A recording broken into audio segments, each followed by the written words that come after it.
और वहीं अमेरिका और ईरान के बीच चल रही तनातनी के बीच अब एक नया मोड़ आ गया है। ईरान ने अमेरिका के प्रस्ताव के जवाब में 14 पॉइंट का विस्तृत प्लान सौंपा है, जिसमें साफ कहा गया है कि अब सीज फायर नहीं बल्कि युद्ध का स्थायी अंत चाहता है और यह प्रस्ताव पाकिस्तान के जरिए अमेरिका तक पहुंचाया गया है। ईरानी मीडिया तस्नीम के रिपोर्ट्स के हिसाब से अमेरिका ने जहां 2 महीने के सीज फायर का प्रस्ताव रखा था, वहीं ईरान ने इसे खारिज करते हुए कहा कि मुद्दों का समाधान 30 दिनों के भीतर होना चाहिए। ईरान का कहना है कि बार बार युद्ध रोकने और बढ़ाने से समस्या का हल नहीं होगा, इसीलिए बातचीत का फोकस सीधे युद्ध खत्म करने पर होना चाहिए। और वहीं ईरान के डिप्टी विदेश मंत्री काजिम गरीबाबादी ने कहा कि ये प्रस्ताव स्थायी समाधान के लिए तैयार किया गया है और अब फैसला अमेरिका को करना है कि वो कूटनीति का रास्ता चुनता है या टकराव का। 14 पॉइंट्स वाले इस प्रस्ताव में कई अहम मांगे शामिल बताई जा रही हैं और इनमें अमेरिकी सैन्य गतिविधियों पर रोक की गारंटी, क्षेत्र से अमेरिकी सेना की वापसी और ईरान पर लगे प्रतिबंध हटाना, साथ ही फ्रीज की गई संपत्तियों को वापस करना शामिल है। इसके अलावा होर्मुज स्ट्रेट के लिए एक नया मैकेनिज्म बनाने की बात कही गई है, जो वैश्विक तेल सप्लाई के लिहाज से बेहद महत्वपूर्ण है। ईरान के प्रस्ताव पर ट्रंप का रुख फिलहाल तो सख्त नजर आ रहा है। उन्होंने कहा कि वो इस प्लान की समीक्षा करेंगे, लेकिन ये भी जोर दिया है कि ईरान ने अब तक अपनी हरकतों की पर्याप्त कीमत नहीं चुकाई है। इस बयान से साफ संकेत मिलता है कि अमेरिका अभी भी दबाव की रणनीति से पीछे हटने के मूड में नहीं है। तो देखना होगा कि आखिर जिस तरह से ये 14 पॉइंट्स के बात कही जा रही है, प्रस्ताव दिया जा रहा है, इस पर आखिर क्या कुछ रुख रहता है। लेकिन इस बीच अमेरिका को ईरान का नया शांति प्रस्ताव, ये बड़ी खबर, अमेरिका को ईरान का ये नया शांति प्रस्ताव, ईरान ने यूएस को भेजा 14 पॉइंट का प्रस्ताव, तो यूएस के 9 सूत्रीय प्रस्ताव का जवाब भी दिया है। देखिए, हॉर्मुज स्ट्रेट में नाकाबंदी जल्द खत्म हो, ईरान द्वारा कहा गया है, जिक्र किया गया है, और दोबारा युद्ध ना करने की गारंटी मिले, ये भी ईरान की तरफ से एक शर्त रखी गई। ईरानी सीमा से सैन्य बलों की वापसी हो, ये भी एक शर्त रखी गई है। तो हॉर्मुज में नाकाबंदी जल्द खत्म करने की मांग खुद ईरान लगातार कर रहा है। अब यहाँ पर ये मोड़ जरा दिलचस्प हो गया है, क्योंकि इससे पहले हमें याद था कि लगातार ईरान से कहा जा रहा था कि वो हॉर्मुज स्ट्रेट पर जो उसने आवाजाही बाधित की हुई है उसे वो बहाल करे, लेकिन अब ईरान की तरफ से कहा जा रहा है कि हॉर्मुज स्ट्रेट पर आवाजाही जो है वो बहाल होनी चाहिए, यानी कि जो नाकाबंदी है उससे खत्म होनी चाहिए। ये शांति प्रस्ताव जो है वो भेजा गया है ईरान द्वारा अमेरिका को। तो देखिए, अमेरिका को ईरान का ये नया शांति प्रस्ताव है, लेकिन इस पर कितनी बात बनेगी अभी देखना होगा। 14 पॉइंट का ये प्रस्ताव है और ऐसे में यूएस के 9 सूत्रीय प्रस्ताव का जवाब दिया गया है। हॉर्मुज में नाकाबंदी जल्द खत्म करने की बात ईरान कह रहा है, जिसको लेकर कहीं से भी अमेरिका इस बात को मानने को तैयार नहीं है। वहीं दोबारा युद्ध ना करने की गारंटी मिलने की बात ईरान की तरफ से कही जा रही है और ईरानी सीमा से सैन्य बलों की वापसी हो, लेकिन ये कैसे संभव होगा ये अभी देखना होगा। वहीं इस बीच एक और खबर, ईरानी प्रस्ताव पर ट्रंप का जवाब आ गया है। ईरानी प्रस्ताव पर ट्रंप ने जवाब दिया है, ईरान के प्रस्ताव की समीक्षा करूंगा, ये कहा है उन्होंने, और साथ ही उन्होंने ये भी कहा कि यहाँ पर जिस तरह से ईरान के प्रस्ताव की समीक्षा करने के बाद क्या कुछ रहता है ये देखना होगा। और इस वक्त ये जो तस्वीरें हम आपको दिखाने की कोशिश कर रहे हैं, यही वो जवाब है जो कि ट्रंप ने दिया है। बिल्कुल, ये पोस्ट है जो बैकड्रॉप में देख रहे हैं, I will soon be reviewing the plan that Iran has just sent to us, यानी कि डोनाल्ड ट्रंप द्वारा कहा गया जो ईरान ने हमें भेजा है प्लान, उसे रिव्यू करेंगे, बहुत जल्द करेंगे और उसके बाद देखेंगे कि क्या होता है। हालांकि साथ साथ इस बात का जिक्र किया है कि अभी तक ईरान ने कीमत जो है पूर्णता नहीं चुकाई, यानी कि ईरान ने अभी तक जो जो डिस्ट्रक्शन किया है, ईरान की तरफ से जो जो हिमाकत की गई है, उसकी कीमत पूर्णता अभी तक ईरान द्वारा नहीं चुकाई गई। इस बात का भी जिक्र किया है राष्ट्रपति डोनाल्ड ट्रंप द्वारा। तो देखिए, ये है वो ट्वीट जिसके तहत वो कह रहे हैं कि समीक्षा होगी, लेकिन लगता नहीं है कि प्रस्ताव किसी भी तरह से स्वीकार होगा। ट्रंप की तरफ से बयान सामने आया, ट्वीट यहां पर उन्होंने कर दिया है और 3 मई का ये ट्वीट है, 4:17 पर ये ट्वीट किया गया है, जिसमें उन्होंने सीधे तौर पर ये कहा गया है कि देखिए, ये प्रस्ताव स्वीकार होगा नहीं, ये नहीं कह सकता, लेकिन हाँ समीक्षा होगी। तो कहीं ना कहीं ये बात जरूर सामने आ रही है कि हो सकता है ट्रंप इस मुद्दे को लेकर सोचें। हालांकि ये सब असंभव सा लग रहा है, क्योंकि हॉर्मुज स्ट्रेट को लेकर किसी भी तरह से अमेरिका राजी नहीं हो सकता, ट्रंप ने पहले ये साफ कर दिया है। लेकिन इन मांगों को लेकर अगर ट्रंप समीक्षा करने की बात कह रहे हैं, तो जाहिर सी बात है कि कुछ उनके दिमाग में जरूर चल रहा होगा, और इसका जवाब क्या होगा ये आने वाले दिनों में ट्रंप जरूर देंगे। 47 सालों में ईरान ने जो किया है इंसानियत के साथ, उसकी कीमत अभी तक ईरान ने नहीं चुकाई है, ये डोनाल्ड ट्रंप ने लिखा है, ये उनके शब्द है जब उन्होंने ये पोस्ट किया है। और इस पोस्ट के जरिए वो एक तरीके से देखें तो ईरान को कटघरे में खड़ा कर रहे हैं और ये बता रहे हैं कि 47 साल तक ईरान जो है वो इंसानियत का खून करता रहा है, अभी तक उसने इसकी कीमत नहीं चुकाई। अब इसकी कीमत कैसे चुकाई जाएगी? क्या अमेरिका एक बार फिर से ईरान को निशाने पर लेगा? क्या फिर से ये टकराव बढ़ेगा? क्योंकि ईरान तो ये लगातार कह रहा है कि युद्ध खत्म होना चाहिए और अब सीज फायर युद्ध जो है पूर्णतः खत्म करे। साथ साथ हमें ये आश्वासन भी दे कि अब ये जो युद्ध है ये फिर से बहाल नहीं होगा। इन तमाम बातों का जिक्र जो है वो लगातार ईरान की तरफ से किया जा रहा है, लेकिन डोनाल्ड ट्रंप की जो स्टेटमेंट है वो कहीं ना कहीं दूसरी तरफ इशारा कर रहे हैं। इस बीच देखिए रॉयटर्स के हवाले से बड़ी खबर बताते चलिए आपको। ईरान पर फिर अटैक कर सकता है अमेरिका। ईरान को लेकर राष्ट्रपति ट्रंप का स्टेटमेंट, ईरान पर फिर कर सकते हैं हमला, ये डोनाल्ड ट्रंप द्वारा कहा गया है। तो राष्ट्रपति ट्रंप का बयान, ईरान पर फिर से हमला किया जा सकता है। तो यहां पर जिस तरह से ईरान लगातार ये बात कह रहा है कि दोबारा हमला ना किया जाए, वहीं ट्रंप का ये बयान, रॉयटर्स के हवाले से खबर सामने आ रही है कि ईरान पर फिर से हमला कर सकता है यूएस, और ईरान को लेकर राष्ट्रपति ट्रंप इस बयान को दे रहे हैं। तो ईरान पर फिर से हमले की आशंका जताई जा रही है। ट्रंप ने जो बयान दिया है उसमें सीधे तौर पर यह समझा जा सकता है कि आखिर ट्रंप के दिमाग में क्या कुछ चल रहा है। ईरान पर फिर से अटैक करने की बात यहां पर कही जा रही है ट्रंप की तरफ से, और अगर ये 14 सूत्रीय मांगे सामने आ रही हैं तो जाहिर सी बात है, अगर ट्रंप ने इतना बड़ा दावा कर दिया, इतनी बड़ी बात कह दी है, तो वो किस तरीके से समीक्षा करेंगे इन पॉइंट्स की, इसका अंदाजा लगाया जा सकता है। बिल्कुल, और कहीं ना कहीं डोनाल्ड ट्रंप का जो ये स्टेटमेंट है, जिस तरह की वो बातें कर रहे हैं, जिस तरह की वो बयान दे रहे हैं, उससे लग रहा है कि ये जो टकराव है फिर से बढ़ेगा। दूसरी तरफ ईरान के सुर यहाँ पर नरम नजर आ रहे हैं। ईरान का कहना है कि अब सीज फायर नहीं, अब युद्ध खत्म होना चाहिए। साथ साथ आप आश्वासन भी दीजिए कि युद्ध को फिर से बहाल नहीं करेंगे। लेकिन ये जो डोनाल्ड ट्रंप ने कहा कि अभी तक कीमत नहीं चुकाई है, 47 साल तक इंसानियत का खून किया है, सनक भरे सन के लोगों पर विश्वास नहीं किया जा सकता, सन के लोगों के साथ समझौता मुश्किल है। ऐसा लग नहीं रहा कि डोनाल्ड ट्रंप यहाँ पर किसी भी तरीके के समझौते के मूड में है, क्योंकि बातचीत का ढोंग तो हो रहा है यहाँ पर, लेकिन ये वाकई में सिर्फ ढोंग है या फिर असल में बातचीत करने की उनकी मंशा है, या फिर बातचीत के जरिए, कूटनीति के जरिए ये मामला सुलझाना चाहिए, ये बड़ा सवाल है। तो वहीं ईरान को लेकर जिस तरह से राष्ट्रपति ट्रंप का ये बयान सामने आया है और हमले की बात कही जा रही है, हालांकि ये पहले से ही तय था, क्योंकि यहाँ पर ट्रंप ने कई रास्ते खोले हुए हैं। पहला ये कि वो बातचीत के जरिए ईरान को कहेंगे कि अमेरिका की शर्तों पर माने। वहीं दूसरा रास्ता ये है कि अगर ऐसा नहीं होता है तो लगातार अमेरिका की तैयारी चल रही है हॉर्मुज़ में भी, कि किसी तरह से चारों तरफ से ईरान को घेरा जाए और वहां पर जिस तरह से सैन्य कार्रवाई की जाएगी, इसकी तैयारियां ट्रंप काफी लंबे समय से कर रहे हैं। इजरायल ने भी इस बात का दावा किया था कि ट्रंप एक दूसरे युद्ध की तैयारी कर रहे हैं, दूसरी बार हमला कर सकते हैं ईरान पर, ऐसा कहा जा रहा है। और इसी पर ज्यादा चर्चा करने के लिए हमारे साथ मेहमानों का खास पैनल भी जुड़ रहा है, और फिलहाल हमारे सहयोगी नासिर खान भी हमारे साथ जुड़े हुए हैं, और अपडेट्स के लिए रिटायर्ड ग्रुप कैप्टन आशीष साहिब जी हमारे साथ बने हुए हैं, भू राजनीतिक विशेषज्ञ रितेंद्र माथुर जी हमारे साथ जुड़े हुए हैं, साथ ही विदेश मामलों के जानकार डॉक्टर अजिताभ सिंह जी भी हमारे साथ बने हुए हैं। आप सभी का बहुत बहुत स्वागत है। और विकास अब्रोल हमारे संवाददाता भी लगातार हमारे साथ बने हुए हैं। विकास, सबसे पहले आपसे अपडेट ले लेते हैं, फिलहाल क्या कुछ अभी इस माहौल को समझा जाए, क्या कुछ चल रहा है? ट्रंप और जिस तरह से ईरान की तरफ से प्रपोजल दिया गया है, ट्रंप का क्या जवाब आ सकता है? समीक्षा करने की बात तो कह रहे हैं, लेकिन क्या कुछ संभावनाएं लग रही हैं? देखिए, लगातार कल भी ऐसी स्टेटमेंट्स आई थी और जिसमें साफ साफ ट्रंप ने कहा था कि जब तक वो यूरेनियम डस्ट हमें नहीं देंगे तब तक समझौता नहीं हो सकता। ऐसे में यूरेनियम का एक बहुत बड़ा इशू है, उसको लेकर कहीं ना कहीं बात आके अटकेगी।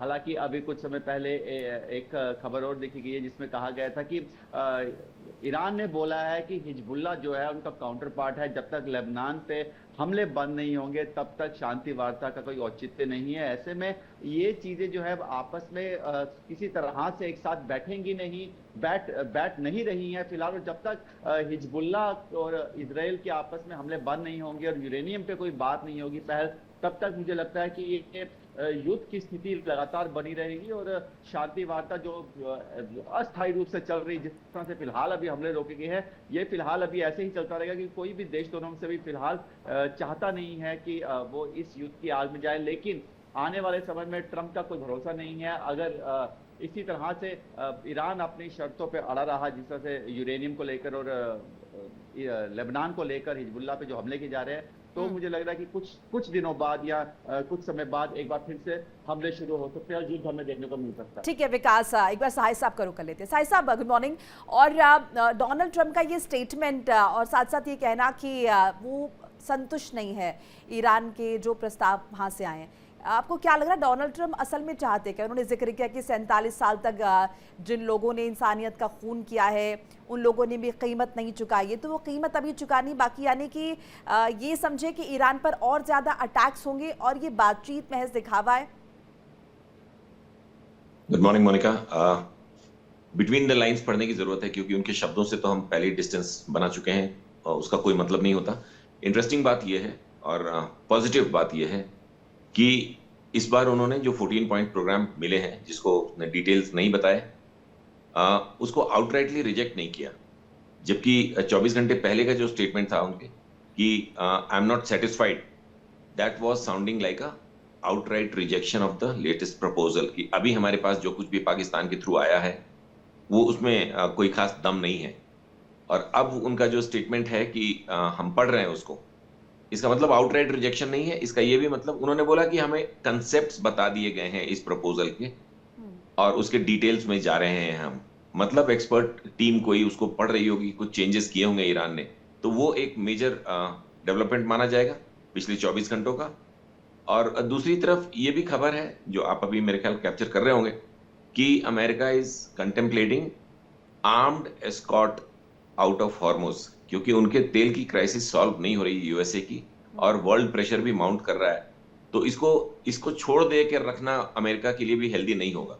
जबकि ईरान के ब्लॉकेड को अमेरिका छोड़ के रख सकता है कुछ और वक्त तक, क्योंकि अभी भी उनकी सेनेट या उनकी कांग्रेस ने भी कुछ फाइनल कॉल नहीं ली है, एक्सटेंशन देना है या वॉर ऑथराइज करनी है नहीं करनी है, तो अभी वो कुछ दिन तक ईरान को ब्लॉक करके रख सकते हैं। बट ईरान ने जो ब्लॉकेट कर रखी है या जो रेस्ट्रिक्शंस क्रिएट कर रखे हैं पैसे ले रहे हैं, उसको ईज आउट करने के लिए अमेरिका इन्होंने अभी कोई प्लान डेवलप किया है जहां आर्म्ड वेसल्स के साथ इस तरह की शिपमेंट्स को हॉर्मुज से निकाला जाएगा। तो अगले राउंड की बातचीत हो या ना हो, अगला वॉर का स्टेज 2 शुरू हो या ना हो, उसके पहले एक डेवलपमेंट ऐसी होती दिख रही है कि ये डिक्लेरेशन आएगी अमेरिका की तरफ से कि हम आर्म्ड एस्कॉर्ट्स के साथ वेसल्स को हॉर्मुज से निकालेंगे और आईआरजीसी को एक कॉशन दिया जाएगा कि जिनको आर्म्ड एस्कॉर्ट्स दिए जा रहे हैं उन पे वो कोई हमला ना करें। तो सर संभावनाएं क्या लग रही हैं यहाँ पर? किसी भी तरह से ये जो पॉइंटर्स दिए गए हैं 14 पॉइंट के तहत जो ये प्रस्ताव दिया गया है, इसे अमेरिका मानने नहीं जा रहा है, क्योंकि ऐसी बातें इसमें कही गई है कि हॉर्मुज स्ट्रेट को लेकर भी टोल की बात भी यहाँ पर की गई कि कम से कम उन्हें ये परमिशन दी जाए कि ईरान किसी भी तरह से टोल जो है हॉर्मुज पर वसूल सकता है, जो कि पूरी तरह से गलत है।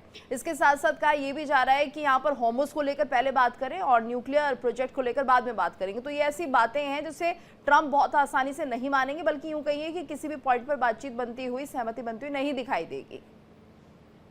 हाँ, तो इसमें गीतू ये दिख रहा है कि अभी जो लेटेस्ट हम सिर्फ पिछले 24 घंटों की बात कर रहे हैं, लेटेस्ट जो प्रपोजल 14 पॉइंट्स के गए हैं, ये प्रपोजल है regarding the war and not the meeting. इसका मतलब ईरान थ्रू पाकिस्तान बिना फेस टू फेस आए अमेरिका के साथ वॉर को खत्म करने के लिए अमेरिका से एंगेज कर रहा है। और उनकी जो प्री कंडीशन थी कि हम वार्ता तभी करेंगे जब हॉर्मुज खोल दिया जाए या अटैक्स ना करने की गारंटी दी जाए, इस पे अभी वो अलग एक वर्टिकल बनाकर रखें जिस पे कोई बात नहीं हो रही।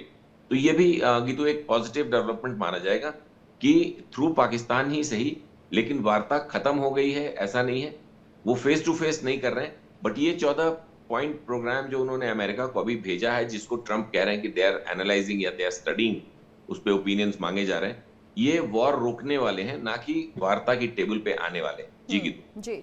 और नितिन जी, जिस तरह से ये बयान सामने आया, कल हमने देखा कि ट्रंप कह रहे हैं कि जो वॉर है वो खत्म हो चुकी है, तो ये बयान जो था काफी चर्चा में बना हुआ था, लगातार हम इसको लेकर बात कर भी रहे थे। तो क्या ये किस तरह की टैक्टिक्स है ट्रंप की तरफ से, जबकि अभी वो कह रहे हैं समीक्षा करूंगा, देखा जाएगा, और एक तरफ कह रहे हैं कि जंग खत्म हो गई है?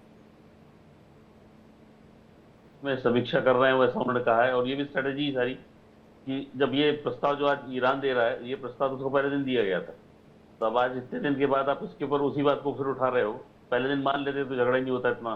अब आपके सामने खाली एक बहुत जरा जो हिच जो है खाली यूरेनियम संवर्धन को लेकर है, तो यूरेनियम संवर्धन आपने करा है तो वो आपने गलत काम किया जो किया, पर आप कह रहे हो उसको चलते रहने दो और वो हमारा चलता रहेगा। हार्मोज पर हम जो वसूली कर रहे हैं वो भी चलती रहेगी, और साथ साथ जो हमारे प्रॉक्सीज हैं हिजबुल्ला, यूती जैसे, इन लोगों को हम संरक्षण देते रहेंगे, इन पे हम लोग बातचीत नहीं करेंगे। तो फिर बात हो किधर रही है, फिर बात करने का मतलब ही किधर है?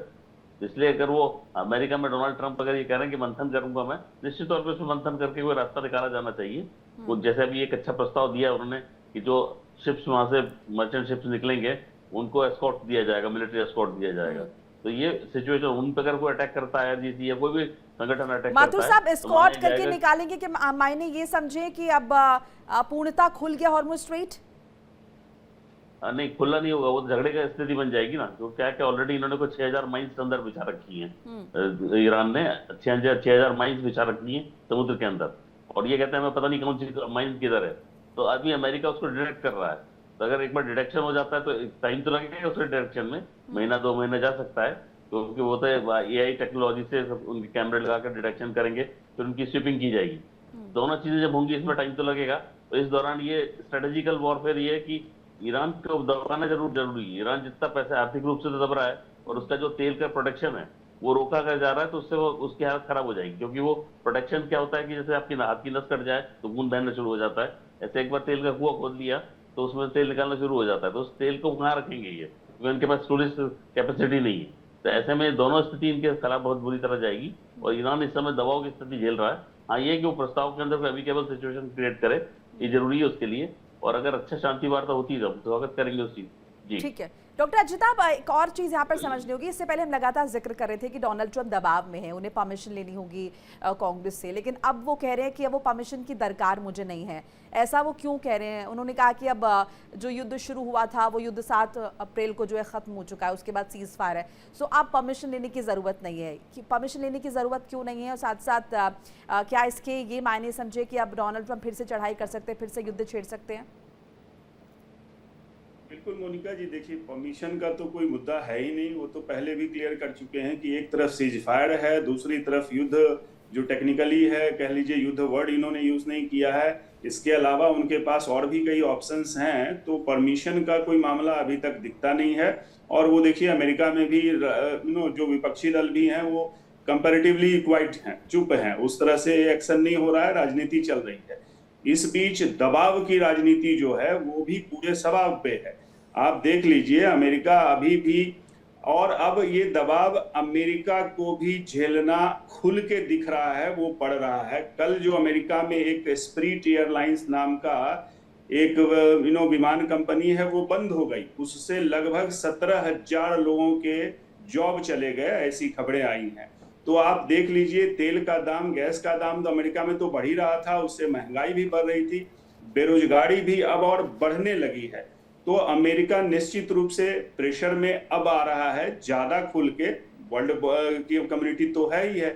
दूसरी तरफ अब देखिए उसने अपनी दबाव भी बना के रखा हुआ है, जो भी बंदिशें उसने लगाई थी उस बंदिशों को और टाइट कर रहा है, चाहे वो अमेरिका की तरफ से देखिए या इजराइल की तरफ से देखिए। आज लेबनान में इजराइल ने अपनी बमबारी और ज्यादा बढ़ा दी है, कहने को सीज फायर है लेकिन बमबारी ज्यादा बढ़ गई है, और Hezbollah is forced to respond. तो लेबनान में जो अभी स्थिति है वो पहले से बहुत ज्यादा बढ़ गई है। दूसरी तरफ अगर ईरान में दबाव की आप देखें जो राजनीति है, मनोवैज्ञानिक दबाव तो चल ही रहा है। मनोवैज्ञानिक के अलावा जो वहां पे जो कह लीजिए कि आर्थिक एक तरह से नाकाबंदी है, उसका भी असर अब दिख रहा है ईरान पे। चाहे उसके स्टोरेज कैपेसिटी फुल हो रही है, उसका कोई भी एक भी टैंकर नहीं जा पा रहा है। अभी खबर आई कि कुवैत पिछले 1 महीने में, अप्रैल की बात करें तो कुवैत पहली बार ऐसा हुआ है 1991 के बाद से कि एक भी बूंद तेल नहीं बेच पाया है। बिल्कुल। तो जो अमेरिका और इसको लेकर बातचीत ऐसा लग रहा है कि कहीं थम गई है या दिखाई नहीं दे रही है। ये मुद्दे तो कहीं समझ में ही नहीं आ रहे कि कहां पर है, क्योंकि हम देख रहे हैं हॉर्मुज में पहले जितने शिप्स जाते थे उससे लगभग आधे हो गए, आधे से भी कहिए कि तकरीबन 10 से 20 शिप्स ही वहां से गुजर रहे हैं। इस बीच एक बड़ी खबर आ रही है, आपका रुख करेंगे। ईरानी मिसाइल क्षमता पर ट्रंप का दावा सामने आया है। ईरानी मिसाइल क्षमता को लेकर ट्रंप दावा कर रहे हैं, ईरानी मिसाइलों को पूरी तरह खत्म करेंगे और वो दोबारा मिसाइल बनाने की कोशिश करेंगे। तो देखिए अपडेट बता रहे हैं डोनाल्ड ट्रंप का दावा ईरानी मिसाइल क्षमता को लेकर। ईरानी मिसाइल क्षमता पर ट्रंप की तरफ से एक दावा किया गया, ईरानी मिसाइल्स को पूरी तरह खत्म करेंगे। इससे पहले वो नेवी को लेकर भी दावा कर चुके हैं कि इन्होंने मैक्सिमम न्यूट्रलाइज कर दिया है, खत्म कर दिया है।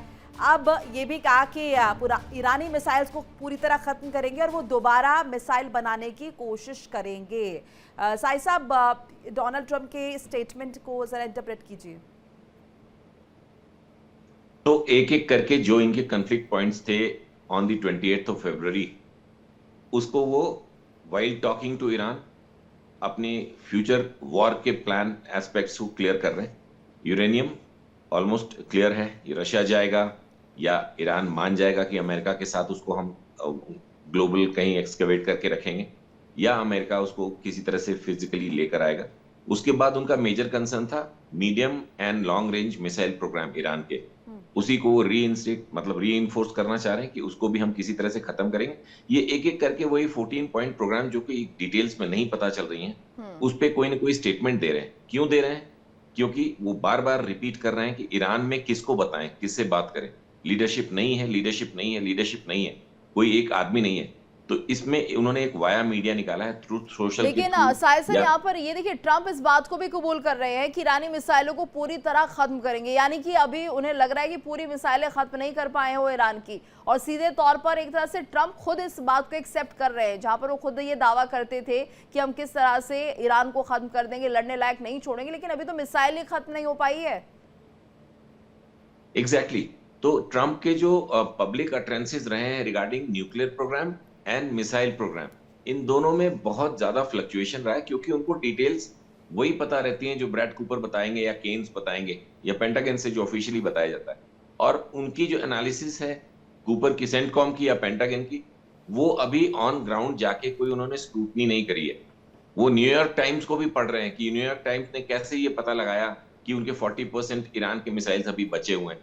वो एक्सियोस को भी चेक कर रहे हैं पीछे से ऑफिशियली कि आपको कैसे ये पता चला, जो आपने CNN पे शेयर किया है कि वहां के 60% अभी भी ड्रोन्स बचे हुए हैं। वो इंटरनल चल रहा है, उसको पब्लिक ग्लेयर से दूर रखा गया क्योंकि ये सब कयास हैं। और ट्रंप जो कह रहे हैं वो medium and long range missile की बात कर रहे हैं, क्योंकि ये कहीं ना कहीं श्योर हो चुका है मोनिका की इनके B-2 बॉम्बार्डमेंट्स में जो बंकर बस्टर्स डाले गए थे वो उतना डीप नहीं जा पाए जितनी डीप इनकी मिसाइल सिटीज या न्यूक्लियर सेंट्रीफ्यूज जो रखे हैं यूरेनियम वाले, वहां तक बॉम्ब्स नहीं जा पा रहे हैं। तो वो स्टैटिक, वो अभी बरकरार होंगे, इस पे कोई डाउट नहीं है, चाहे ये कितनी भी ओवरग्राउंड बम्बार्डमेंट कर लें।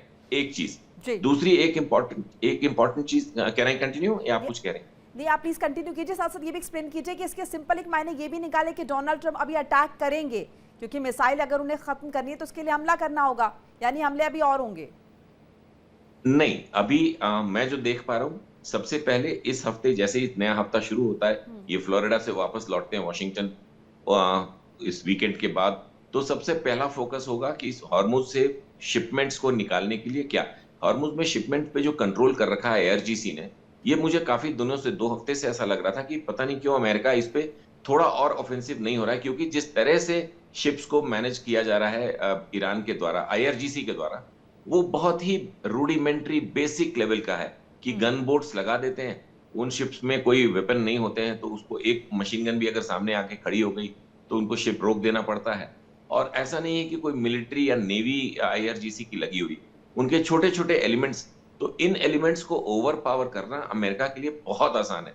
वो एक एक फ्रिगेट भी अगर लगा देंगे विद अ क्लस्टर ऑफ 4 या 5 शिप, तो आराम से हॉर्मुज से निकाल सकते हैं।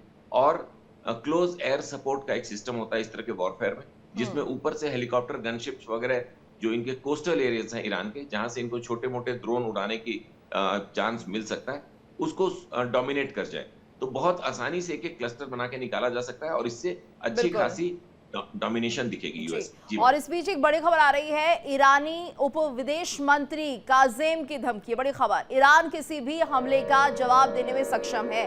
अब गेंद अमेरिका के पाले में है, यूएस कूटनीति का रास्ता चुने या टकराव वाला। ये बड़ी खबर आ रही है, ईरान किसी भी हमले का जवाब देने में सक्षम है। माथुर सर, तो ये बड़ा बयान है ईरान की तरफ से कि किसी भी तरह के हमले का जवाब देने में ईरान सक्षम है। आखिर ईरान के पास ऐसा क्या है जो अभी भी वो टूट नहीं रहा है और अभी भी इतनी बड़ी बड़ी बातें कर रहा है कि वो पूरी तरह से तैयार है किसी भी हमले का जवाब देने के लिए?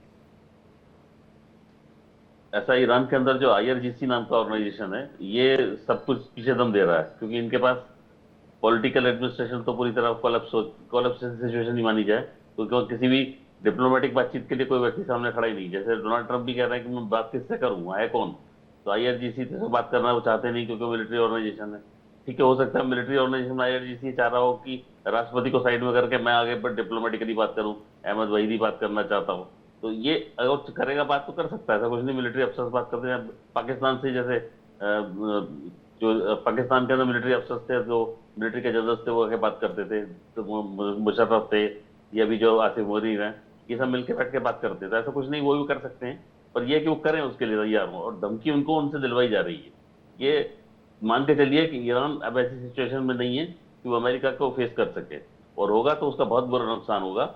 ये आर्थिक रूप से तो खैर तंगी है ही, उनका बुरा हाल है ही, साथ ही साथ जो वॉर जो सिचुएशन क्रिएट हो रही है, उनके जो भी रखे हुए उन्होंने मिसाइल्स है, उनकी पोल पट्टी भी खुल जाएगी, क्योंकि कितने समय तक स्टैंड कर सकते हैं वो लोग। अगर न्यूयॉर्क टाइम्स से कुछ छापा के 60% 40% वेपन्स हैं अभी उनके पास, तो कोलैप्स हो जाएंगे वो 60-40% भी। दूसरा, अभी इस समय जो बातचीत चल रही है वो एक विकल्प पे चल रही है कि अगर ये स्ट्रेट ऑफ हॉर्मुज नहीं खोलते हैं, तो स्ट्रेट ऑफ हॉर्मुज, रेड सी, इन पूरे चैनल को इस तरीके साफ किया जाए कि यहाँ इस तरीके कोई भी गुंडागर्दी की चीज नहीं चले, और ये इंटरनेशनल वाटरवेज है, इसमें लोग आराम से मर्चेंट शिप्स चले, उनके लिए आर्थिक स्थिति बनी रहे, दुनिया के अंदर ट्रेड ठीक से चलता रहे। मातू साहब, अब तो ईरान खुद भी कह रहा है लगातार कि ये जो हॉर्मुज स्ट्रेट है ये खुलना चाहिए। सो ऐसे में अब ये पेच अगर हम देखें, ये पूरे तरीके से अब अमेरिका के पाले में, ईरान ने जिक्र भी किया है कि गेंद अब अमेरिका के पाले में है, अमेरिका हैज टू डिसाइड वो क्या चाहते हैं। अब ऐसा कि अमेरिका ने वहां पे मोर्चा तो खोला हुआ है, तो अमेरिका को तय करना एक बात है, फिर अगर अमेरिका को तय करना है तो इसमें अगर आपको अपने आप को बचाना है तो आपको भी कुछ अच्छा गुडविल गेस्चर शो करना पड़ेगा। अगर चाहते हो तो, नहीं चाहते तो फिर लड़ने के तैयार रहो, आप लड़ाई के सामने आओ। अब आप देखिएगा 28 तारीख को जो युद्ध शुरू हुआ है, उसकी सारी शुरुआत अली खोमेनी की हत्या के बाद हुई है, और ये करने वाले कौन थे? मोसाद के लोग थे। अगर मोसाद उस दिन वो कार्यक्रम नहीं करता तो आज ये स्थिति नहीं बनती इनके सामने। इनके नहीं तो अली खोमेनी बैठे रहते और अली खोमेनी रोज हुक्म देते रहते, कुछ भी तो चलता रहता है इनका। तो वो एक अलग ऑर्गेनाइजेशन है, और वो IRGC उसी के दम पे काम कर रहा है, और अभी जो उनके बेटे हैं उनके बारे में कुछ खबर नहीं मिल रही है। तो जी बिल्कुल, लेकिन अजिताब एक और मैगी तो एक जरा दावे का जिक्र कर ले यहाँ पे। डॉक्टर अजिताब, लगातार जैसे कि अमेरिका ये जिक्र कर रहा है कि ईरान का इतने बड़े पैमाने पर नुकसान हुआ है, अब्बास अरागची की तरफ से भी कहा गया अब तक ये जो युद्ध छेड़ा गया इसमें अमेरिका का जो नुकसान है वो तकरीबन $100 अरब का हो चुका है, जबकि अभी 29 अप्रैल को पेंटागन अधिकारियों ने ये जो आंकड़ा रखा था उन्होंने कहा कि $25 का नुकसान हुआ है। सो वो एक दूसरे को जो ये बताने की जो कोशिश है कि तुम इतने ज्यादा अब तक तबाह हो चुके हो इस युद्ध में, तुम्हें इतनी कीमत, क्योंकि निश्चित तौर पर कोई ये क्यों बताएगा कि हमें कितना नुकसान हुआ है। सो ऐसे में अमेरिका को इतने बड़े पैमाने पर नुकसान, और उसके बाद डोनाल्ड ट्रंप अगर लगातार वो तैयारियां भी बैकड्रॉप में हम देख रहे हैं, वो रिफ्यूलिंग भी चल रही है कि हम युद्ध छेड़ सकते हैं, और ये कहना भी कि ये जो प्रस्ताव ईरान भेज रहा है इससे हम असंतुष्ट हैं, हिंट भी देना कहीं ना कहीं बीच में, धमकाना भी ईरान को कि फिर से युद्ध छेड़ सकते हैं। देखिए, अमेरिका राष्ट्रपति बुश के साथ निश्चित रूप से वो प्रेशर में है। कल जो अभी वॉशिंगटन पोस्ट और इप्सोस का जो सर्वे आया है उसमें क्लियरली दिख रहा है कि 61% लोग, 61% लोग ट्रंप की नीतियों से, उनके वॉर पॉलिसी से खुश नहीं हैं, और ये एक बहुत बड़ा नंबर आप कह लीजिए मिड टर्म इलेक्शन से पहले। तो ये ट्रंप को अपनी पॉपुलैरिटी गिरती दिख रही है। दूसरी तरफ जो मुद्दे हैं वो वहीं के वहीं हैं। 3 जो खास मुद्दे आप कह लीजिए, हॉर्मुज को खोलना आपने जैसे कहा, तो हॉर्मुज अभी तक खुला नहीं है। अब उसमें एक पॉलिसी शिफ्ट कह लीजिए या एक रणनीतिक शिफ्ट कह लीजिए, ट्रंप अब कोशिश कर रहे हैं। उन्होंने एक नया कंसेप्ट दिया, इसमें उन्होंने कहा है मैरीटाइम फ्रीडम कंस्ट्रक्ट। अब वो एक नया शिपिंग कंस्ट्रक्ट या कह लीजिए शिपिंग फॉर्मूला वो दे रहे हैं, जिसमें इंटरनेशनल कॉलिशन की बात कर रहे हैं कि ये मैरीटाइम्स फ्रीडम जो कंस्ट्रक्ट एक बना के, एक कॉलिशन बना के, और वहां से हॉर्मुज से एस्कॉर्ट करके शिप्स को निकाला जाए, सो दैट कि ये जो तेल का प्रेशर है और जो तेल का खेल है वो कम हो, क्योंकि इससे अमेरिका भी बहुत ज्यादा प्रभावित है। तो एक तरफ तो इंटरनेशनल कॉलिशन बनाने की कोशिश हो रही है, और इसमें कई कंट्रीज हो सकता है अमेरिका के साथ आए, क्योंकि अब जो कहते हैं ना कि एक सर से पानी ऊपर जाने की स्थिति दिख रही है। रही बात खर्च की, तो खर्च वो $25 बिलियन जो उन्होंने जो वहाँ के रक्षा मंत्री और वार मंत्री कह लीजिए हैं, उन्होंने तो दिया है, लेकिन सच्चाई है कि ये खर्च बहुत ज्यादा हुआ है। और ये विभिन्न चैनल से इस तरह की खबरें आई हैं, तो खर्च भी अमेरिका का बहुत ज्यादा हुआ है। $25 बिलियन से ज्यादा, हो सकता है वो $100 बिलियन से भी ज्यादा हो जो इनिशियल खर्च आ रहे थे, क्योंकि पर डे का कम से कम $1 बिलियन से $2 बिलियन के बीच में खर्च की बात हो रही है। तो खर्च भी ज्यादा है, उधर महंगाई का भी आलम है। और लेकिन अजीताभ सर, इस खर्च की भरपाई कैसे होगी? आखिर ट्रंप के दिमाग में क्या चल रहा है? क्योंकि आने वाले समय में इलेक्शंस भी होने हैं, तो जाहिर सी बात है उनकी पॉपुलैरिटी तो कम हो ही रही है, लेकिन अर्थव्यवस्था के मोर्चे पर जिस तरह से ट्रंप फेल होते हुए दिखाई दे रहे हैं, उसे कैसे पूरा किया जा सकता है? क्या प्रभाव पड़ेगा इसका आने वाले चुनाव में? देखिए गीतू जी, जहां तक इस वॉर से रिकवरी की जो बात कह लीजिए, तो ट्रंप इसके माहिर हैं, वो एक बिजनेसमैन है, ही नोज दैट। आप देख लीजिए वेनेजुएला में क्या हुआ, कुछ लोगों को पता नहीं है क्या, और वेनेजुएला के जो पूर्व राष्ट्रपति थे उनकी क्या हालत है, या वहां का ऑयल इकोनॉमी किस तरह से अमेरिका कंट्रोल कर रहा है और उससे कितनी उगाही और कमाई कर रहा है, ये दुनिया को नहीं पता है। लेकिन निश्चित रूप से अमेरिका पैसे बना रहा है वेनेजुएला से।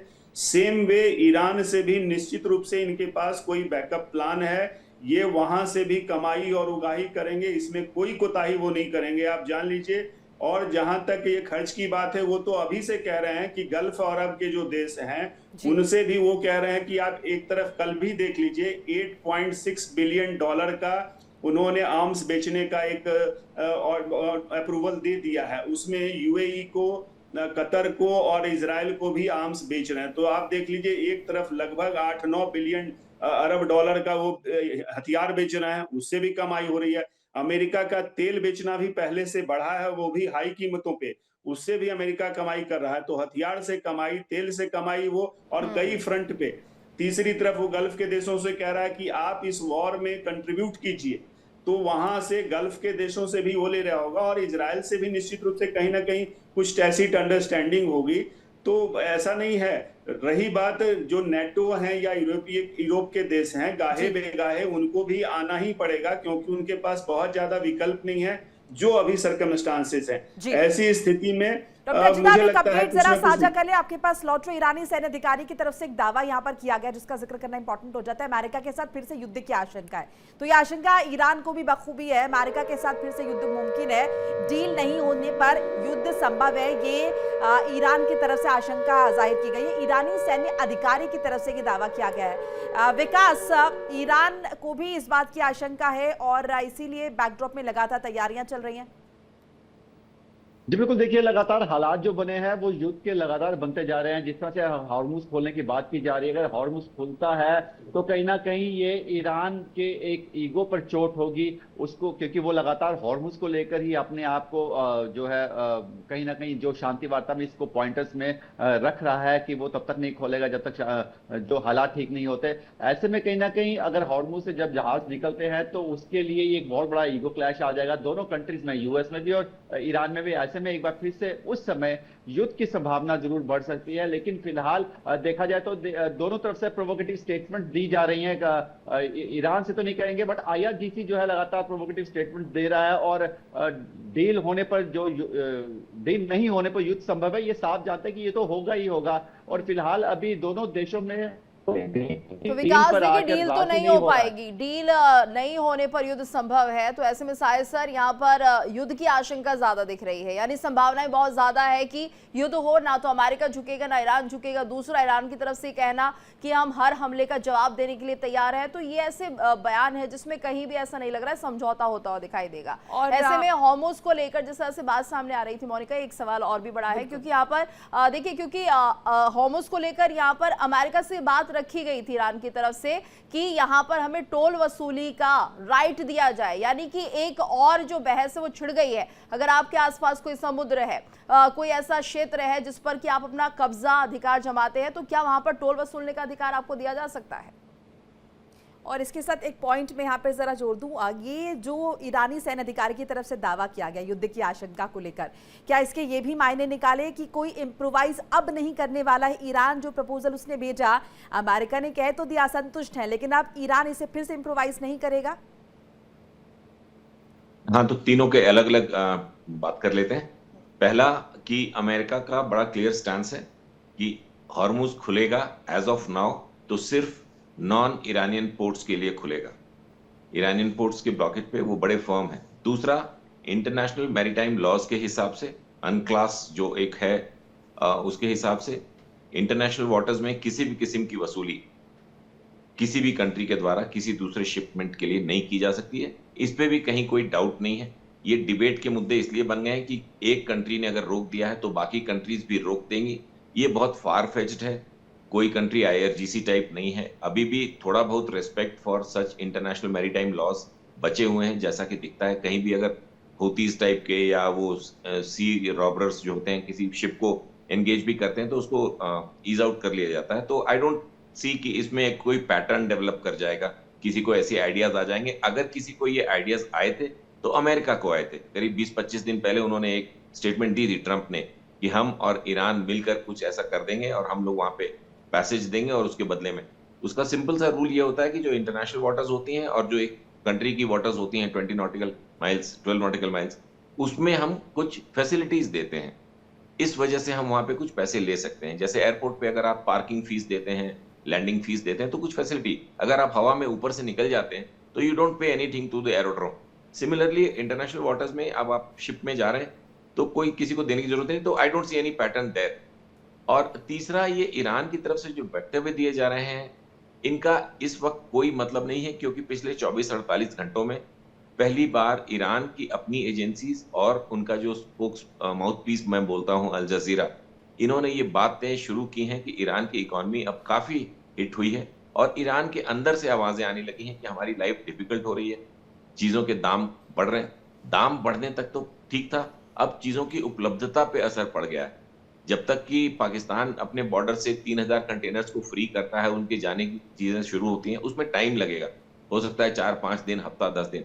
उस दरमियान ईरान में अब एसेंशियल्स की क्रिटिकलिटी इंक्लूडिंग फूड ग्रेन्स बढ़ेगी और रेवेन्यू तो वैसे ही उनका रुका पड़ा है। बिल्कुल। और तो साहिल ईरान सर, ने एक सवाल का जवाब और दीजिएगा, क्योंकि जिस तरह से पहले बात सामने आ रही थी, ट्रम्प कह रहे थे कि अब सिर्फ 3 दिनों का तेल बचा है, उसके बाद इनकी पाइपलाइन ब्लास्ट हो जाएगी। तो वो स्टोरेज को लेकर क्या कुछ ईरान कर रहा है? उसके पास ऑप्शन क्या है? क्योंकि इतना तेल उत्पादन हो रहा है लेकिन बिक्री उसकी हो नहीं रही है। आमतौर पे की तो ऐसा होता है कि स्टोरेज में काफी बफर स्पेस रखा जाता है। जैसे कि इनका खार्ज में जितना भी स्टोरेज है, जिसको अमेरिका ने अपनी खार्ज की सैचुरेशन बम्बार्डमेंट के दिन, कारपेट बम्बार्डमेंट के दिन इन साइट्स को टच नहीं किया था, सिर्फ मिलिट्री टारगेट्स मारे। तो ये इन्फॉर्मेशन आ रही है कि अभी भी इन्होंने जितना पॉसिबल है स्लो डाउन किया हुआ है, लेकिन रोक नहीं सकते। तो ये अपनी जो बफर स्टॉकिंग की कैपेसिटी थी उसको यूज कर रहे होंगे, और जैसे जैसे वो खत्म होने लगेगा बफर स्पेस इनका स्टोरेज का, चाहे खार्ज में हो या बाकी बंदरगाहों पे भी, तो इन्होंने जो टैंकर्स खड़े थे उनको फिल करना शुरू कर दिया। इसीलिए करीब 70 मिलियन बैरल्स की बात कल या परसों के ओपन सोर्स इंफॉर्मेशन में आई थी, जो ऑन सी फ्लोट कर रहा है ईरान का तेल। तो उन्होंने अपनी स्टोरेजेस को टैंकर्स में शिफ्ट करके और ऑन सी डाल रखा है, ताकि अगर कोई अचानक कोई डील होती है या एक विंडो मिलती है तो इनके पास बफर्स फिर से बन जाएंगे स्टोरेज स्पेस के। लेकिन ये हर पासिंग डे के साथ क्रिटिकल होता जा रहा है ईरान के लिए, इसमें कोई डाउट नहीं है। और इसीलिए उनकी भाषा अब थोड़ी चेंज हो रही है। ये जो 14 पॉइंट उनकी डिमांड अमेरिका को गई हुई है, वो उनके डिप्टी फॉरेन मिनिस्टर सही कह रहे हैं कि अभी उस पे अगला कॉल अमेरिका को ही लेना है। लेकिन अमेरिका उस अगले कॉल के साथ साथ हॉर्मुज को खोलने की कुछ back channel including I think India and China and UK से वापस उन्होंने बात करनी शुरू की है कि आप भी इस इंटरनेशनल टीम में शामिल होइए, जो हॉर्मुज से आपके जहाजों को और बाकी कंट्रीज के जहाजों को निकालने के लिए एक एस्कॉर्ट की भूमिका निभाएंगे। जी डॉक्टर अजिताभ, ये जो ईरान की तरफ से प्रस्ताव भेजा गया, अमेरिका इस पे असंतुष्ट है, लेकिन अब अमेरिका की तरफ से रिव्यू की बात भी हो रही है, और जैसे आप लोग सभी पैनलिस्ट बता रहे हैं कि बैक चैनल ये भी कोशिश हो रही है कि हॉर्मुज स्ट्रेट को फिर से बहाल किया जाए, फिर से शुरू जो है वो किया जाए। यानी कि हम क्या माने, ये जो पॉइंटर्स ईरान की तरफ से भेजे गए हैं ये अब दोबारा इम्प्रोवाइज नहीं होंगे, इसमें कोई तब्दीली नहीं आएगी, ये फाइनल है। अब इसी पर बातचीत जो है वो अमेरिका को इस पर कॉल लेना है।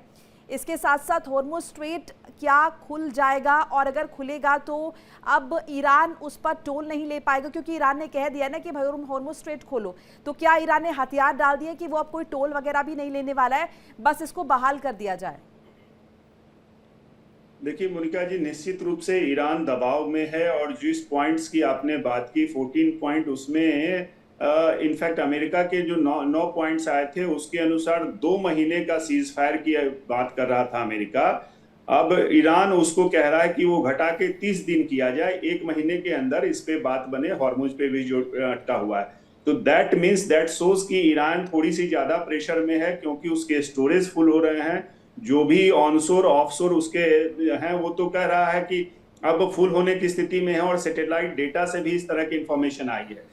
तो ईरान के पास बहुत ज्यादा ऑप्शंस नहीं है, और ईरान के अंदर में भी अब ज्यादा थोड़ी सी लोगों की जो सुगबुगाहट कह लीजिए, घबराहट कह लीजिए, एक विद्रोह टाइप से उस तरह की कुछ खबरें आनी शुरू हो गई हैं। जैसे अभी जस्ट खबर आई है कि वहां के एक जो ह्यूमन राइट्स की बहुत बड़ी महिला हैं, जो जिनको नोबेल प्राइज भी मिला था 23-24 में, उनकी तबीयत खराब है बहुत ज्यादा, और उनको उस तरह से प्रॉपर इलाज नहीं मिल पा रहा है। तो इस तरह की खबरें ईरान के लिए डिस्टर्बिंग होगी। इंटरनेशनल कम्युनिटी और ज्यादा मुखर होके आएगा, और ईरान पे प्रेशर इससे बढ़ेगा। निश्चित रूप से ईरान नए नए इजाद कर रहा है, और IRGC क्लेम पे क्लेम करता रहा है। जैसे अभी एक बड़ा ही फनी आइडिया उनके पास आया, और उन्होंने कहा कि हम डॉल्फिन को यूज करेंगे, अगर अमेरिका अटैक करेगा और वहां से कोशिश करेगा शिप्स को निकालने के लिए, तो हम डॉल्फिन को एक तरह से आप कह लीजिए एनिमल बम कह लीजिए, यूज करके ट्रेंड, ये रूस ने पहले किया हुआ है। तो इस तरह की चीजें अब नई नई आ रही हैं कि कैसे ईरान अभी भी अपना दबदबा बना के रखे, और अमेरिका से कुछ इस तरह से एक्सट्रैक्ट कर यानी कि ईरान सामने दिख रहा है, इसके पीछे और भी ऐसे देश हैं जो चाह रहे हैं कि ये जंग जो है अभी ना थमे और अमेरिका को मुंह तोड़ जवाब दिया जाए। आप हमारे साथ बने रहिएगा सभी। एक बड़ी खबर आ रही है, दक्षिणी लेबनान में ताबड़तोड़ एयर स्ट्राइक की गई है। बड़ी खबर दक्षिणी लेबनान से, जहां पर ताबड़तोड़ एयर स्ट्राइक, इजरायल ने हिजबुल्लाह के 20 ठिकानों को तबाह कर दिया है। तो हिजबुल्लाह के 20 ठिकानों को निशाना बनाया गया, और हमले में कई लोगों की मौत की भी खबर है। तस्वीरें हम आपको दिखाते हैं किस तरह से इन इलाकों को निशाना बनाया गया। 20 ऐसे ठिकाने जिन्हें की तबाह कर दिया गया है। बिल्कुल, देखिए लगातार हम देख रहे हैं जो दक्षिणी इलाका है लेबनान का, वहां पर लगातार अटैक्स IDF की तरफ से किए जा रहे हैं। ये एयर स्ट्राइक की गई है, ये इलाका आप देख रहे हैं, यहाँ निशाना बनाया गया है। अब रिहायशी इलाकों में भले हिजबुल्लाह क्यों नहीं शरण ले रहा है, लेकिन इन तमाम जगहों को जो है यहाँ पर निशाना बनाया जा रहा है। 20 ठिकाने हैं जिन्हें यहाँ पर अगर हम देखें वो कहीं ना कहीं टारगेट पर लिया गया है। बिल्कुल, और ऐसे में हिजबुल्लाह के इन 20 ठिकानों को अगर निशाना बनाया गया, हमले में कई लोग मारे गए हैं, तो जाहिर सी बात है इजरायल की तरफ से पहले भी माथुर सर करिए कह दिया गया था कि जो ट्रंप है वो जंग की तैयारी कर रहे हैं, और अब ऐसे में हिजबुल्लाह को लगातार निशाना बनाता हुआ इजरायल दिख रहा है। कोई रियायत नहीं, बीच में जरूर हुआ था सीज फायर, लेकिन अब एक बार फिर से ये बमबारी की जा रही है और हिजबुल्लाह पर अटैक किए जा रहे हैं। हिजबुल्लाह से कैसा है कि लेबनान गर्म परेशान है, क्योंकि उनके देश के अंदर एक अनवांटेड लोगों का एंट्री है, और वो अपनी चीजें अपने ढंग से चलाते हैं, गवर्नमेंट की वहाँ सुनते नहीं है। तो अगर इजराइल वहाँ कर रहा है कुछ भी, तो ये समझौते के अंतर्गत ही कर रहा है कि हम आपको बताएंगे कहाँ कहाँ ठिकाने हैं, आप उन पर एलिमिनेट करो। तो ये जो चीज सिचुएशन वहाँ बन रही है वो इनकी समझौते के अंतर्गत ही चल रही है। और वैसे भी एक प्रॉक्सी वॉर करने वाला ऑर्गेनाइजेशन है, उसको दुनिया में रहना भी नहीं चाहिए। तो अगर ये खत्म करते हैं तो बहुत अच्छी बात है। और अब जो स्थिति वहाँ चल रही है पूरी की पूरी, जो ईरान का ही आउटफिट है, वो है प्रॉक्सी ईरान का। माथुर साहब, इस तरह की भी खबरें हैं कि अमेरिका ने इजराइल को कह रखा है कि वो अपनी अटैक्स लगातार जारी रखे, ऑफिशियली नहीं, लेकिन इस तरह की न्यूज है कि अमेरिका की तरफ से खुली छूट है कि अपना काम जारी रखें। जी बिल्कुल, और एक इसके अंदर आगे बढ़ के एक बात और है, कुछ दिन पहले इन्होंने जो अपना फिलिस्तीन के साथ जो इनका जो आइलैंड था, पूरा गाजा पट्टी जो साफ की, गाजा पट्टी पे ये अमेरिकन को लाना चाहते हैं। इजराइल उनको अमेरिका के कंटोनमेंट जैसा बना देगा, तो आसपास जितने भी देश हैं, टर्की है, ये सब देश हैं, इनको ठीक करने के लिए अमेरिका आके बैठ जाएगा वहाँ पे।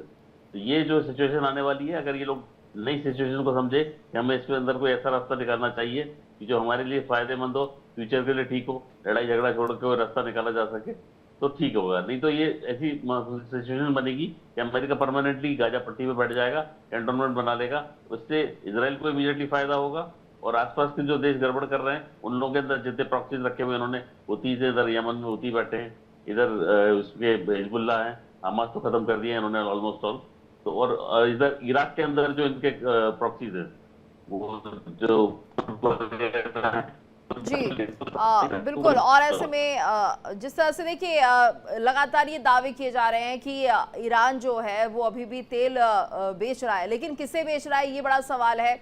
और ऐसे में अजिताभ सर, क्योंकि लगातार कहीं ना कहीं उसे सपोर्ट तो मिल ही रहा है, चीन की भी अगर हम इसमें बात कर लेते हैं तो यहाँ पर चीन को भी तेल बेचता हुआ ईरान दिखाई दे रहा है, यानी कुछ उसके ऐसे देश हैं जो लगातार कहीं ना कहीं उससे तेल खरीद रहे हैं और उसकी अर्थव्यवस्था को कम से कम थोड़ा बहुत बचाए हुए हैं। हालांकि हालात बहुत ज़्यादा बुरे हैं ईरान में, लेकिन उसके बाद भी इन देशों का सपोर्ट जो है वो ईरान के साथ है और ईरान सामने खड़ा है। पीछे कुछ ऐसे देश हैं जो नहीं चाहते अमेरिका के साथ ईरान की किसी भी तरह से शांति वार्ता हो या समझौता हो। देखिए गीतू जी, चीन और रूस निश्चित रूप से ईरान को सपोर्ट तो कर रहा है, इसमें कोई दो मत नहीं है। प्रत्यक्ष वो नहीं आ पा रहा है, उसकी अपनी मजबूरियां हैं। खास करके अभी देख लीजिए, राष्ट्रपति ट्रंप 14 और 15 मई को चीन जाने वाले हैं और वो चीन के लिए भी वो दौरा एक बहुत ही अहम दौरा माना जा रहा है, क्योंकि अमेरिका ने जिस तरह से ट्रेड के मामले में, एक्सपोर्ट इंपोर्ट के मामले में, डिफेंस के मामले में कह लीजिए, उसका रेयर अर्थ मिनरल्स के मामले में कई सारे ऐसे मुद्दे हैं जिसपे चीन और अमेरिका के बीच अगले जो विजिट है राष्ट्रपति ट्रंप की उसमें बात होने वाली है। तो चीन उससे पहले नहीं चाहेगा कि हम ऐसा कुछ बिगाड़ें जिससे इसकी, अभी देखिए बढ़त इसने बना रखी है और ताइवान में, साउथ चाइना सी में भी चीन की पकड़ पहले से बढ़ी है। तो इन सब मुद्दों को देखते हुए वो नहीं चाहेगा कि अभी हम अमेरिका को छेड़ें। उस बातचीत का वो वेट कर रहा है, उसके लिए माहौल बना रहा है और चुपचाप ईरान को वो सपोर्ट तो कर ही रहा है, लेकिन उसने भी, चीन ने भी कहा है कि हॉर्मुज को खुलना चाहिए, क्योंकि हॉर्मुज के बंद होने से और खास करके जिस बात का आप अमेरिका जिक्र कर रहे हैं चाइना को लेकर, इसी से जुड़ा एक अपडेट आगे जरा वो साझा कर ले, आपके पास फिर लौट रहे। चीन ने अमेरिका को चुनौती दे दी है सीधे तौर पर, ईरान से तेल खरीदना जारी रखेंगी चीन की कंपनियां, ईरान से तेल खरीदना जारी रखेंगी चीन की कंपनियां, चीन की 5 रिफाइनरी तेल खरीदना कंटिन्यू करेंगी। अमेरिका का कोई भी प्रतिबंध यहाँ पर कबूल नहीं है। अमेरिका ने चीन की 5 कंपनियों पर ये प्रतिबंध लगाया हुआ है। तो यूएस बैन मानने से इनकार कर रहे हैं और तेल को लेकर चीन का ये यूएस बैन मानने से इनकार, ईरानी तेल पर प्रतिबंध मानने से चीन इनकार कर रहा है, यानी सीधे तौर पर पंगा ले रहा है यहाँ पर अमेरिका से। अजिताभ जी, ये माना जाए। देखिए, ये बहुत अच्छी आपने खबर निकाली है, क्योंकि अभी अमेरिका ने चीन के जो शैडो फ्लीट्स के थ्रू जो चीन खरीद रहा है ईरान से तेल, उस पे प्रतिबंध के लिए उसने कुछ इंडिविजुअल पे, कुछ कंपनीज पे, चाइना के 5 कंपनी पे जैसा आपने कहा, उस पे भी प्रतिबंध लगाया है। कई इंडिविजुअल्स हैं, उस पे भी उन्होंने प्रतिबंध लगाया है। और जो रिफाइनरीज हैं जो इस तरह के ईरान के तेल को चुपचाप प्रोसेस करते हैं, उस पे भी प्रतिबंध लगाया है। उस पे चीन का ये रिएक्शन आया है कि हम इस प्रतिबंध को मानने के लिए तैयार नहीं है। अब चीन कैसे इस पे रिस्पॉन्ड करता है और कैसे, देखिए ये अमेरिका की तरफ से भी गलत है। अमेरिका किसी को एज ए कंट्री वो किसी पे बैन लगा दे, कुछ कर दे, इससे बहुत ज्यादा असर दूसरे कंट्री पे पड़ेगा या दूसरे कंट्री मानेगा, इसके लिए वो बाध्य नहीं है। लेकिन चूंकि डॉलर में ही सारा ट्रेड होता रहा है, तो वहां पे चीन ने इन कंपनियों पे जो ट्रांजैक्शन है उसको रोक दिया है और उनके शैडो फ्लीट को भी, जैसे नाकाबंदी करके शैडो फ्लीट को भी रोक दिया है। तो निश्चित रूप से चीन इससे बौखला गया है, क्योंकि चीन ने ईरान के साथ 2021 में एक संधि की है। उस संधि के तहत चीन और ईरान दोनों बाउंड हैं तेल बेचने और खरीदने के लिए, लेकिन अमेरिका की चौधराहट की वजह से ये चीन पे रोक लगी है। इंटरनेशनल कानून ऐसा कुछ नहीं कहता। अमेरिका का ये की दादागिरी कह लीजिए कि वो इस तरह से इम्पोजिशन, चाहे वो भारत हो, चीन हो या किसी अन्य देश पे, सर अब देखना होगा अमेरिका रेसिप्रोकेट कैसे करता है। चाइना ने यहाँ पे कह तो दिया कि हम नहीं मान रहे हैं प्रतिबंध। बहरहाल वक्त इतना ही, आप सभी का बहुत बहुत शुक्रिया हमारे साथ जुड़ने के लिए, अपनी कीमती राय साझा करने के लिए इंडिया डेली के माध्यम से। तो घटनाक्रम लगातार तेजी से बदल रहा है, वार्ता की बात भी हो रही है, लेकिन इस वार्ता के लिए एक पेज पर जो है दोनों ही कंट्रीज, चाहे हम अमेरिका का जिक्र कर ले, हम ईरान की बात कर ले, वो आ नहीं पा रहे हैं। और इसी के साथ इस बुलेटिन में फिलहाल इतना ही, रुकेंगे एक छोटे से ब्रेक के लिए, लेकिन इंडिया डेली अब आपके स्मार्ट टीवी पर भी मौजूद है। इंडिया डेली 24/7 इन सभी प्लेटफॉर्म पर लाइव देखिए।